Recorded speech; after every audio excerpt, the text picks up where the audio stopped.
عالیہ بیگم نے پریشانی سے صدام کو جاتے دیکھا۔ فاطمہ اس وقت کمرے میں ہی تھی۔ صدام اپنے کمرے میں داخل ہوا تو وہ اپنے بیڈ پر بیٹھی فاطمہ کو دیکھ کر اس کا پارا ہائی ہو گیا تھا۔ تم یہاں میرے کمرے میں کیا کر رہی ہو؟ صدام فاطمہ کو بازو سے پکڑ کر کھڑا کرتے ہوئے غرایا تھا۔ وہ اس حملے کے لیے تیار نہیں تھی، اس لیے لڑکھڑاتی ہوئی صدام کے سامنے کھڑی ہو گئی۔ وہ مجھے آنٹی نے یہاں بھیجا تھا، فاطمہ نے گھبرائے ہوئے لہجے میں کہا۔ تم اس قابل نہیں ہو کہ میرے کمرے میں میرے بیڈ پر بیٹھو، نکلو یہاں سے، اب اگر تم مجھے یہاں نظر آئیں تو میں تمہاری جان لے لوں گا، صدام نے دھاڑتے ہوئے کہا۔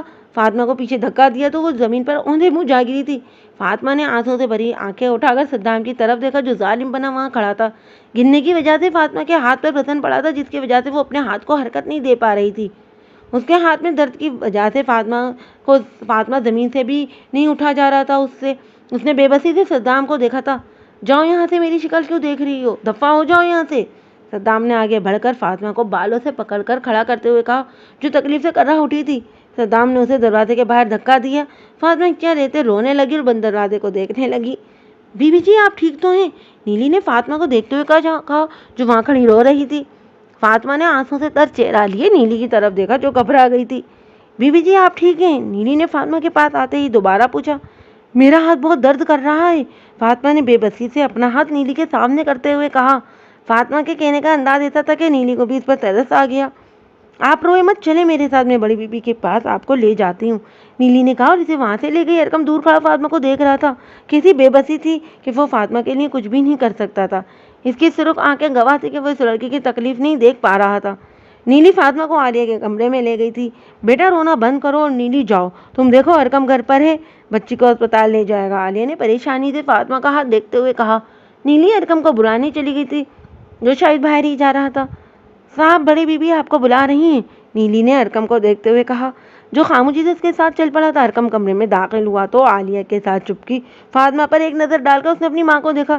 جی امی آپ نے بلایا؟ ارقم نے سنجیدگی سے پوچھا تھا۔ ہاں بیٹا فاطمہ کو اسپتال لے جاؤ، اس کا ہاتھ گرنے کی وجہ سے بہت درد کر رہا ہے، زیادہ مسئلہ نہ ہو جائے، عالیہ نے کہا۔ امی میں لے جاتا ہوں، لیکن مشورہ ہے کہ آپ ڈاکٹر کا انتظام کر لیں کیونکہ اب تو روز ہی ڈاکٹر کی ضرورت محسوس ہوگی، ارقم نے تنزیہ لہجے میں کہا۔ نیلی باہر لے آؤ ان کو، ارقم نے آخری بار نیلی کو دیکھتے ہوئے کہی اور کمرے سے چلا گیا۔ جاؤ بیٹا میں آج ہی زارون سے بات کرتی ہوں، وہی صدام کو سیدھا کریں گے، عالیہ نے پیار سے فاطمہ کو دیکھتے ہوئے کہا جو وہاں سے اٹھ کر نیلی کے ساتھ باہر چلی گئی تھی۔ اس کے ہاتھ میں کچھ زیادہ ہی درد ہو رہا تھا۔ ارقم گاڑی میں بیٹھا فاطمہ کا انتظار کر رہا تھا۔ نیلی نے گاڑی کا دروازہ کھول کر فاطمہ کو اندر بٹھایا، خود اندر چلی گئی تھی۔ فاطمہ ابھی بھی رو رہی تھی، شاید صدام کے رویے نے اسے بہت زیادہ تکلیف دی تھی اور ارقم کو اب اس کے رونے سے چڑسی ہونے لگی تھی۔ تم رونا بند کرو گی اب، ارقم نے سخت لہجے میں کہا تو فاطمہ ایک دم خاموش ہو گئی تھی۔ ارقم کو اپنے رویے کا احساس ہوا تو خود کو ملامت کرتے اس نے فاطمہ کی طرف دیکھا۔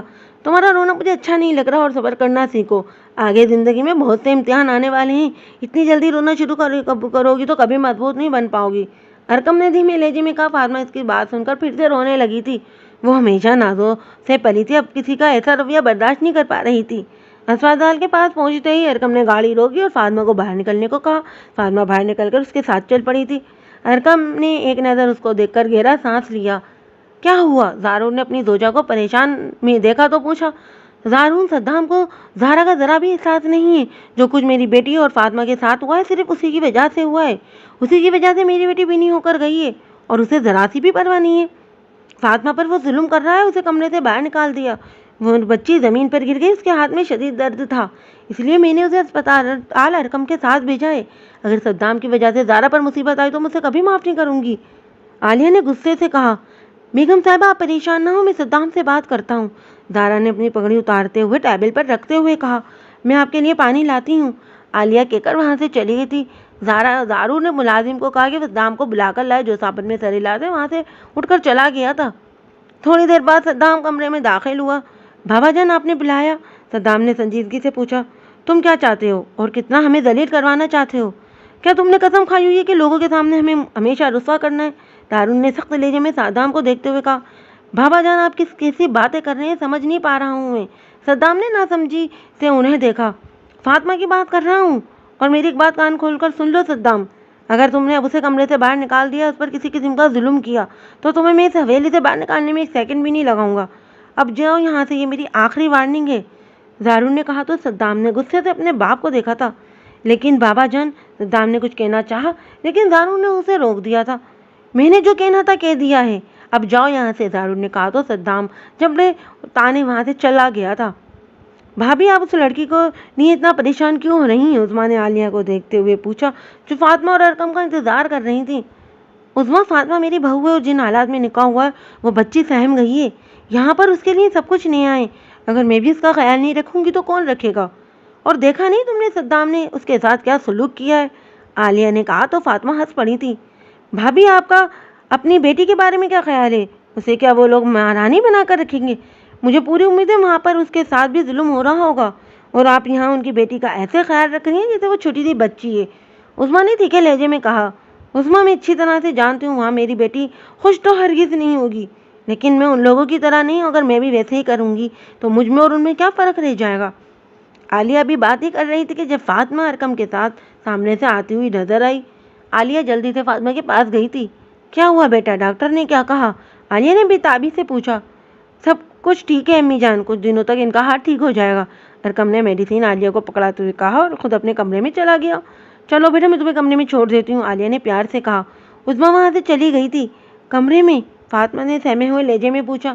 گھبراؤ نہیں، صدام اب تمہیں کچھ نہیں کہے گا، عالیہ نے کہا اور فاطمہ کو لیے کمرے کی طرف بڑھ گئی۔ صدام اندر پہلے ہی غصے میں بھرا بیٹھا ہوا تھا۔ فاطمہ نے ڈرتے ہوئے عالیہ کے ساتھ کمرے میں داخل ہوئی تو صدام نے فاطمہ کو دیکھا، اپنے غصے سے اپنی جگہ سے کھڑا ہو گیا، لیکن ساتھ اپنی ماں کو دیکھ کر اس نے کچھ بھی نہیں کہا۔ سخت کچھ کہنے سے منع کیا تھا نا اسے، اس کی ماں کا ساتھ آنا اسے بہت کچھ باور کرا چکا تھا، اس لیے خاموشی کے ساتھ کمرے سے باہر نکل گیا۔ فاطمہ نے سکون کا سانس لیا تھا۔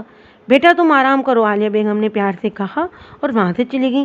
فاطمہ وہاں بیڈ پر جا کر بیٹھ گئی تھی۔ اس نے اپنی چادر اتار کر سائڈ پر رکھی اور اپنے اس ہاتھ کو دیکھنے لگی جو پیدائشی طور پر معذور تھا۔ اگر یہ میرا بازو ٹھیک ہوتا تو مجھے اتنی باتیں نہ سننی پڑتی، نہیں اتنا کچھ برداشت کرنا پڑتا۔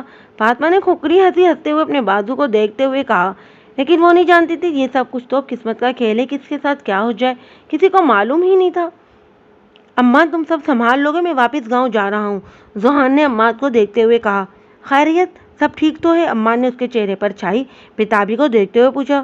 ہاں سب ٹھیک ہے، بس مجھے ایک ضروری کام یاد آ گیا ہے، ذوحان نے سنجیدگی سے کہا۔ کہیں یہ ضروری کام بھابھی صاحبہ تو نہیں ہے؟ اماں نے مسکراہٹ دباتے ہوئے پوچھا۔